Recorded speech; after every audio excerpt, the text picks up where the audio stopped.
ഇങ്ങനെയൊക്കെ അൺമാരീഡ് ആയിട്ട് നടന്നാ മതിയോ കൂട്ടുകാരാ? ഒരു കല്യാണമൊക്കെ കഴിക്കണ്ടേ?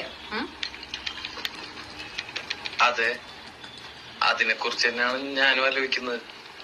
ഈ അൺമാരീഡിൽ നിന്നും മാരീഡിലേക്ക് മാറാൻ ഒരൊറ്റ യെസ് മതി. ആരുടെ? പെണ്ണിന്റെ അച്ഛന്റെയോ? അല്ല, പെൺകുട്ടിയുടെ. അതേത് പെണ്ണ്? ആ പെൺകുട്ടി ഇപ്പൊ എന്റെ തൊട്ടുമുമ്പിലിരുന്ന് എനിക്ക് CV റെഡിയാക്കി തന്നോണ്ടിരിക്കുക. ഓ ഐ സി. നീ എന്നെ പ്രപ്പോസ് ചെയ്തോണ്ട് ഇപ്പൊ കേട്ടെ? കേട്ടിട്ടെന്ന് തോന്നി? എനിക്ക് കിട്ടാവുന്നതിൽ വെച്ച് ഏറ്റവും വേസ്റ്റ് പ്രപ്പോസൽ ആണെന്ന് തോന്നി. എനിക്കെന്നല്ല, ഏതൊരു പെണ്ണിനും. ഇടക്കിടക്ക് പ്രപ്പോസൽസ് ഒക്കെ കിട്ടാറുണ്ട്. അപ്പൊ ഉണ്ട്. കിട്ടാണ്ടിരിക്കാൻ മാത്രം മോശമാണോ ഞാൻ? എനിക്കും കിട്ടാറുണ്ട് പ്രപ്പോസൽസ്. ഓക്കെ, കൊറേ. ആയിക്കോട്ടെ. ഇതെന്താണിത്?